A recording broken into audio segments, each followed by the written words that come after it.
capítulo de seguridad y conceptos básicos. Composición de la materia. Toda la materia está formada por átomos, que son formatos tipo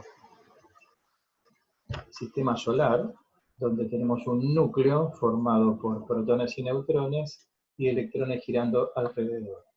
Los neutrones no tienen carga eléctrica y representan el peso del átomo. Los protones tienen carga positiva. Los electrones que giran alrededor tienen cargas negativas en la misma cantidad que los protones, con lo cual el átomo completo es eléctricamente neutro. Voltaje y corriente. Los átomos son eléctricamente neutros, pero pueden cargarse positivamente si pierden electrones o negativamente si los ganan.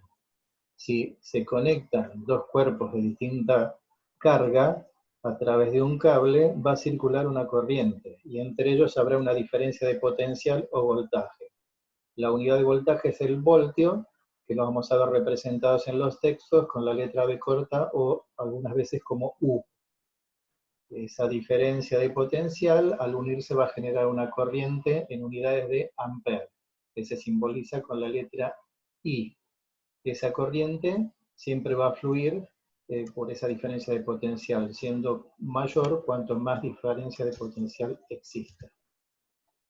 Existe un equivalente hidráulico que nos permite ver con más facilidad los fenómenos eléctricos. A veces nos preguntamos cómo surgen determinadas corrientes o valores de tensión. Si lo vemos en un circuito de agua, vamos a poder intuir el comportamiento y nos va a resultar mucho más fácil interpretarlo. En el caso de nuestro equivalente eléctrico, tenemos dos recipientes con líquidos unidos por una cañería.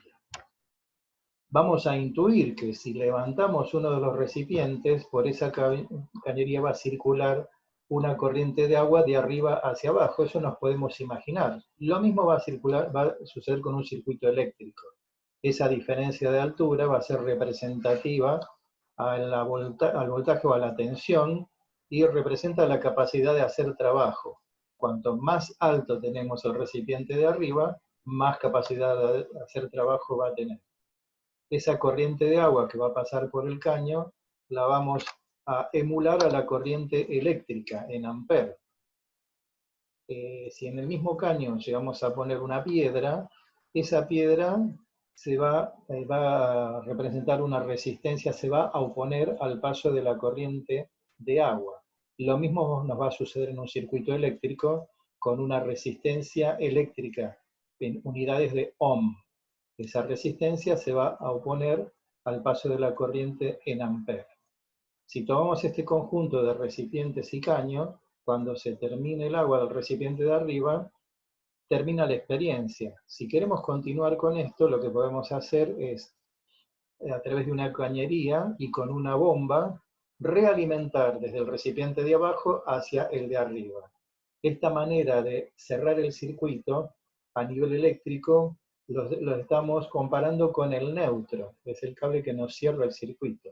Así que a través de ese neutro la corriente va a seguir circulando. En este caso vamos a tener una realimentación de agua en nuestro circuito equivalente hidráulico.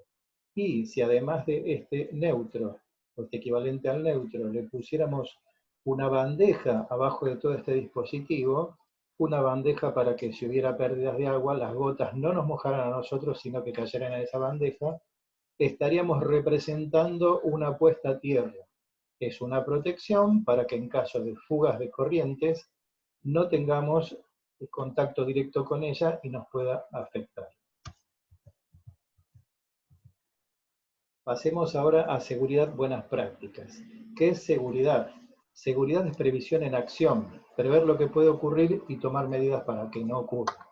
Cuando encaramos un trabajo podemos definir qué materiales y qué herramientas vamos a usar. Bueno, también nos podemos imaginar qué riesgos puede tener ese trabajo. Entonces tomaremos las medidas como para innecesariamente no correr esos riesgos.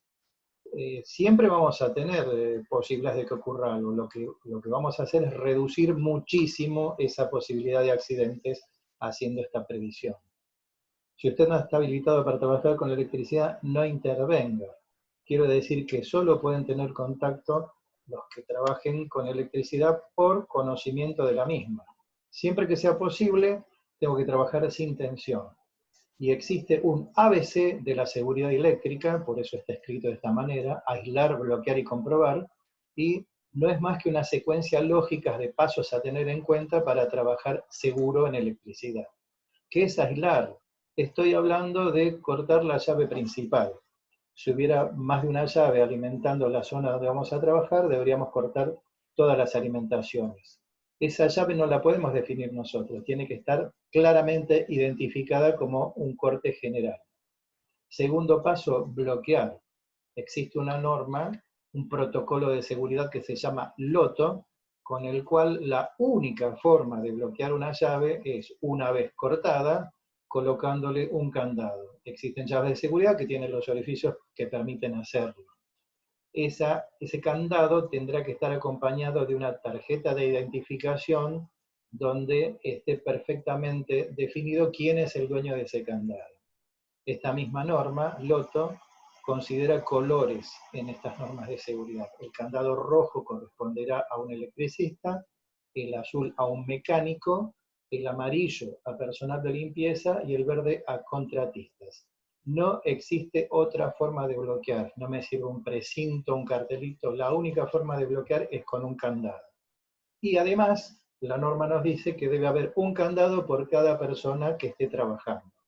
Si la llave tiene un solo orificio, se usa un multiplicador de candados, que es como una tijera con varias perforaciones, donde puedo poner un candado con su correspondiente tarjeta por cada persona que trabaje, con lo cual nos va a dar una información amplia de qué es lo que está pasando en ese equipo, contando los candados, que van a representar la cantidad de personas que están trabajando en esa máquina y a qué rubro pertenecen.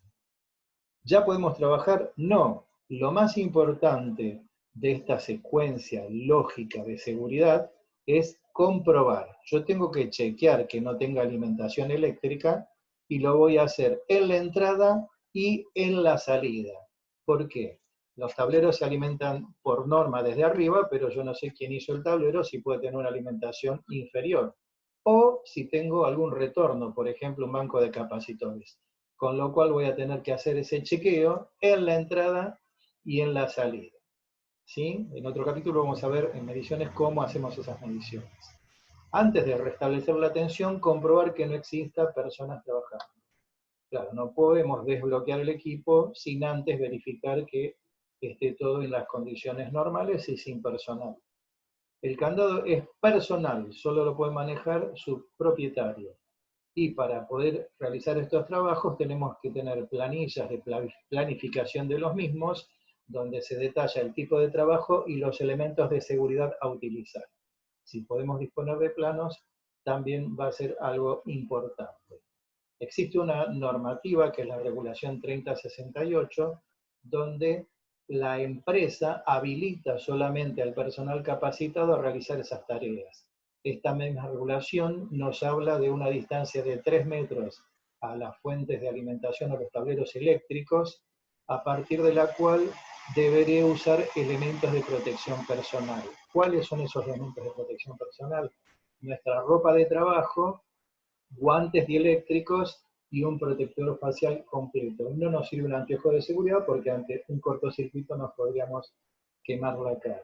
Entre los 3 metros y los 80 centímetros deberíamos arrimarnos al tablero con esos EPP, con esos elementos de protección personal. Y para trabajar y acercarnos al tablero a menos de 80 centímetros, solamente lo podrán hacer las personas que estén habilitadas a tal fin. Bueno, efectos de la corriente eléctrica. La corriente eléctrica puede provocar desde una pequeña quemadura hasta la muerte. Esa electrocución y ese fallecimiento es la peor de las causas de los efectos del contacto directo con la corriente eléctrica. Puede haber también fibrilación, que eso corresponde a la detención o el cambio de ritmo del corazón a través del efecto de la corriente, a tetanización, que son movimientos incontrolados de los músculos, a la asfixia, también los pulmones tienen una parte muscular con la cual puede ocasionar un paro respiratorio el contacto, y quemaduras de todo tipo. Muchas gracias.